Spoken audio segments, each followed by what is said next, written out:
ciidamada dawladda federaalka ee ku sugan magaalada Beledweyne ayaa fashiliyay qarax la rabay in laga fuliyo gudaha magaaladaasi. ciidanka ammaanka magaalada Beledweyne ayaa waxa ay sheegeen in ay fashiliyeen qarax miino oo dhulka lagu aasay. waxa ay sheegeen in miinadan lagu aasay qaybaha kamid ah xaafada Kooshin ee magaalada Beledweyne iyadoo ugu dambeyntii la fashiliyay qaraxaasi. gudoomiye ku-xigeenka amniga iyo siyaasadda Beledweyne Maxamuud Cali Maxamuud oo idaacadda Simba la hadlay ayaa sheegay in ay fashiliyeen miinadaasi waxaana uu sheegay in ay qayb weyn ka qaateen dadka deegaanka oo sheegay in ay ka caawiyeen in ay ogaadaan qaraxaasi lagu aasay dhulka. waxa uu sheegay gudoomiyuhu in ay xalaya ka warheleen goobta qaraxu ku aasan yahay ayna dadka shacabka ay ka fogeeyeen goobtii ay howlgalka ka wadeen waxaana uu sheegay in ay ku guuleysteen inay soo saaraan qaraxaasi lagu aasay dhulka. ciidamada amniga gobolka Hiiraan ama degmada Beledweyne ku nool waa aadan ugu hambalyeeyna xalay ku guuleystay halaabihii wixii meel aas dhigay ummadda Soomaaliyeed oo degmada Beledweyne ku nool in lagu halaaga la rabay waa ku guuleysteen ciidamada amniga ka warhelay sirdoonkaana uu sheegay aadan ugu mahadcelinaa marka say ugu guuleysteen ummadda Soomaaliyeed oo degmada Beledweyne ku nool in lagu halaaga la rabay ilaahay baana mahadda iskale walaal meen ay ahayd telefoonka ag yaalay macmadow baa wax la gelay ciidamada booliska meel agteeda haynayd xalay 3 saac marka laga warhelayna ciidamada amniga aag lagu wareeji saaka 2 saacna waa laga bixiyay. Maxamuud Cali Maxamuud ayaa ku eedeeyay in qaraxaasi ay goobta ku aaseen al-shabaab isagoo sheegay in mar waliba miinooyinka noocan ah ay al-shabaab magaalada qaybaheeda kala duwan ku aasaan. waxa uu baaqay dadka reer Beledweyne in ay ka qayb qaataan nabadgelyada guud ee magaalada ayna isku xilqaamaan sidii ay uga qayb qaadan lahaayeen amniga guud ee magaalada Beledweyne. waxaana uu sheegay gudoomiyuhu in ciidanka ammaanku ay mar waliba u taagan yihiin sidii ay ammaanka u sugi lahaayeen. maya goobta la dhigay waxa waaye xeerada booliska meel agteeda la dhigay waxayna ugu talagaleen ummadda Soomaaliyeed inay ku halaagaan sirdoonka gobolka Hiiraan ama degmada Beledweyne joogaan ka warhelay adalaamka amniga ahaan xalay lagu wareejiyay marka laga warhelay ka bacdi saaka aroorta markii ilaahay asfeydayna waa la bixiyay cadawgana marka saas loogu guuleystaan leedna kulli wixii wax dhigi jiray oo ummadda ilaahay halaagi jiray oo shabaabka ahaa ay umbaa dhigay yaa kaloo dhiga ayagaana kulli arintaas markastaba jiri haddana ayaga dhigay oo dadka laga warhelay hadee dhawaan laga warhelay waana laga bixiyay aadana loogu guuleystay insha Allah. magaalada Beledweyne ayaa tiro dhowr jeer waxa laga fashiliyay qaraxyo noocan oo kala kuwaas oo ay fashiliyeen ciidanka ammaanka magaalada Beledweyne. hay'adaha ammaanka Beledweyne ayaana dusha u saaray inta badan falalka noocan al-shabaab. wasiirkii hore wasaaradda warshadaha xukuumadii madaxweyne Axmed Maxamed Maxamuud Silaanyo Shucayb Maxamed Muuse ayaa waxa uu ka hadlay shirkii jiraayid ee wadajirka u qabteen labada xisbi mucaarada kuwaas oo ku dhaliilay khudbad sanadeedkii madaxweynaha Soomaaliland u jeediyay labada gole iyo furashada ururada. Shucayb Maxamed Muuse oo saxaafadda kula hadlay maanta magaalada Hargeysa ayaa waxa uu soo dhaweeyay furashada ururada. waxaan soo dhaweynayaa horta marka ugu horeysa khudbadii madaxweynaha Jamhuuriyadda Soomaaliland ee labada gole waxa kale oo soo dhaweynayaa si gaar ah hadalkii madaxweynaha ahaa furista ururada siyaasiga ah. waa fursad dahabi ah runtii fursad aad iyo aad u qaali weey waa fursad dad badan oo han leh oo reer Soomaaliland oo dunida dacaladeeda jooga meel kasta ay joogaan fursad ay kaga faa'iideysanayaan hamigooda siyaasadeed inay ka gaaraan meel marka shacabka reer Soomaaliland si uu dhan yahay badidiisu iyo siyaasiyiinta han kale iyo dadka kale reer Soomaaliland intuba si fiican oo waji furan ay ku qaabileen. marka anigu waan soo dhaweynayaa ururada siyaasiga waxaan leeyahay chance ay heleen dadka reer Soomaaliland ee hamiga leh. horta Soomaalidu waxay tiraahdaa jiidan ku jiido gacmo daalis jiidan ku jiido waa gacmo daalis waxa la yiri faras dabadii ninka degay meel khalo u dhaantay oo ka degu waayay. waxay la tahay shacabka reer Soomaaliland ay la tahay in madaxweynuhu uu fursadda furista ururada siyaasiga u xaq u leeyahay. shuruuc baynu leenahay xeerar baynu leenahay golaha wakiilada golayaasha qaranka dadka sharci yaqaanada ah hadday tahay sharci qariga qaranka guud ee qaranka hadday tahay sharci yaqaanada kale dalka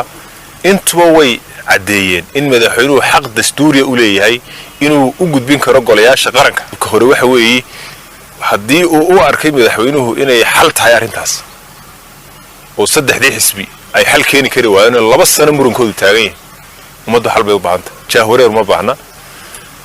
taa furista ururaduna waa arrin sharcigu siiyey oo la doonayo in sharci xeerkeeda la mariyo golaha wakiilada loo gudbiyo kaabisi xukuumadda lagu sameeyo sharci baa leenahay sharcigu de waxa weeyaan dastuurkeena iyo xeerar ka farcamo weey quraan ma saacadii maslaxadu ay taagan tahay ee loo arka dambe wax laga bedeli karaa dastuurka la furi karaa soo ku iyaguba ka hadlay dastuurkan la furayo maxaa ku jaban wala ha tartameen oo ha diyaar garoobaan oo haday arrin hayaan bulshada kalsoonideedii baa mar labaad lagu noqonayaa ha tartamaan qodobka la ku daray siyaasadda marka laga hadlayo tadawur badan iyo maraaxil badan bay soo martay cilmiga siyaasiga dadka aadka ugu xeel dheer waxay sheegaan in maraaxilkii iyo tadawurkii ay soo maraysay kolba heer ay ahayd in markii hore dimuqraadiyadda iyo nidaamkan aan la qaadanin dad boqoraaho adduunyada xukuma ayaa siday doonaan u dhaqmi jiray oo muluk baa la oran jiray oo waxa weeyaan iyaga siday doonaan jaangooyo go'aan nidaam siday doonaan iyaga yeeli jiray laakiin waxa laga geyn waayay oo buugaag laga qoray markii cilmiga la rogrogay in siyaadada waxa loo yaqaano ama awoodda ummadeed ama maamul in lagu celiyo shacabka oo awoodda ugu badan shacabku yeesho nidaamka aynu qaadanay baan ka maarmi waayay nidaamka adduunyada ku dhaqanta ka maarmi waayay adduunyada hore u martay waxay hore ugu martay waa awoodda oo dadka shacabka lagu celiyo sidoo kale waxa uu ka hadlay kulankii madaxweynaha Soomaaliya Maxamed Cabdullaahi Maxamed Farmaajo iyo madaxweynaha Somaliland Muuse Biixi Cabdi ku dhaxmaray magaalada Addis Ababa ee dalka Itoobiya horta niyow kullay dalka madaxweynaha madaxweynuhu waa 5 sano 5 sanana waa dastuuri siyaasadda iyo jaangooyada iyo hogaaminta guud ee qaranka waxay noo dooranay madaxweynaha uu ka hadlay wada hadal baa la furaya wada hadalkii waxaan Soomaaliya in la hadli karo labada gol furay anigu ma furin shacabka reer Soomaaliya ma furin labada gol sharci dejinta golaha wakiilada iyo golaha guurtiga furay in la hadli karo meel kasta danta maslaxad Soomaaliya ku jirto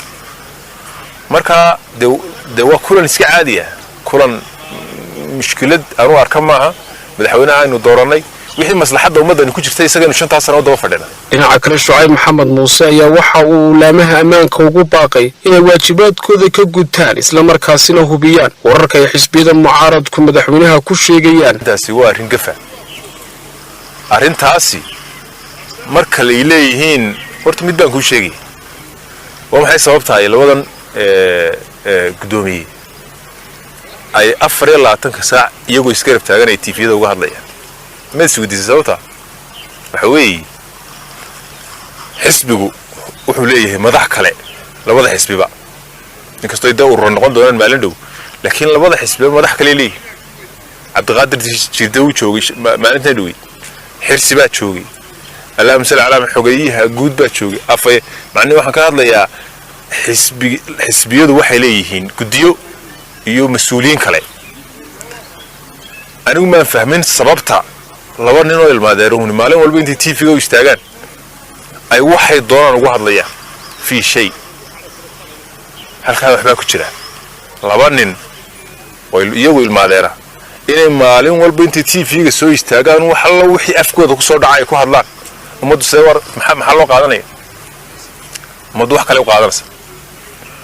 وحلو قادنية وحي كو هدليان iyo waxay ku doodayaan iyo waxay ku midaysan yihiin waa qabyaalad bareera iyo weerar qaawan oo cunsuriyadaysan weerar cunsuriyadaysan oo qabiilaysan weeyo iyagu ku wada socdaan labadoodu oo cid oo labadooda dhaafsisnayn waxaan soo socdaa hadalkii kala hayeen goobta madaxweynuhu dawaa madaxweyne qaranka anu isaga si shakhsi uma difaacayo laakiin qarankan difaacayo وكرامتي قرنك وشرفتي قرنك ninka odhanaya 2 milyan intaasoo milyan oo dollar buu qaatay dalkiina 45 daqiiqo ku iibiyay nin kale muxuu isagu cadaymayaa cadayma wax cadayma muxuu hayaa ma qof buu caaya mise qarankii buu caaya nin kale waa tuug waa kan wax qaatay intaasoo milyan 45 daqiiqo nagu iibiyay maxay buu iibiyay karaamadii qaranku huwan yahay ma dalku caaya mise qof buu caaya qaranku caaya bay noqonaysaa jawaabtu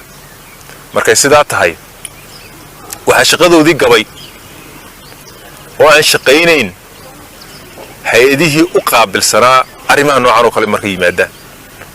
CID doo kale matal soo inay weydiisanayaan waxa soo kale dhacdan halkeed ka keentay cadayntii keen waxaan leeyahay hay'adaha ku shaqada leh arrimaha baaristu iyaga fadhida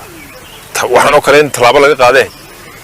waxa inta ee propagandada ah ee la leeyahay lacag buu cunay ee la leeyahay waa tuug ee la leeyahay kanu sameeyay oo sharaftii qaranka lagu ciyaarayo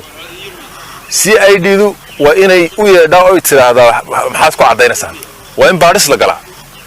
waxa noocaas oo kala sida u dhigan waa in cidi baaris waa in cidi u xidhnaataa oo la yiraahdaa cadaynkeen